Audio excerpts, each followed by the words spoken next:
Documents just into the newsroom overnight detailing the local response to last week's deadly ICE shooting. Megan McPherson has been looking through those documents overnight. Megan, what'd you learn?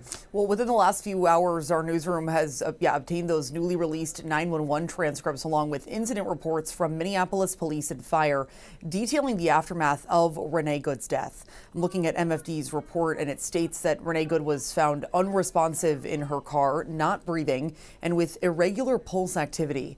Emergency medical services workers found Good had 2 apparent gunshot wounds to the chest, 1 apparent gunshot wound to the left forearm, and a possible gunshot wound on the left side of the head. We read that EMS workers had to move her to the sidewalk to, quote, get separation from an escalating scene involving law enforcement and bystanders, end quote. They started and continued CPR before medics brought her to the hospital. And we're also hearing for the first time from the attorney representing the family of Renee Good, Antonio Romanucci. He says the firm is working on a civil case for the Good family. We probably have access more than you think. You would think that, just because the federal government says nope, nobody else is allowed or involved, that means that we don't get access to evidence. That's not necessarily true.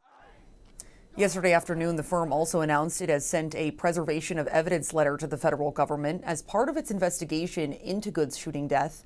The firm says the request is intended to ensure no physical or electronic evidence, including vehicles, videos, and agent communications, are not to be found.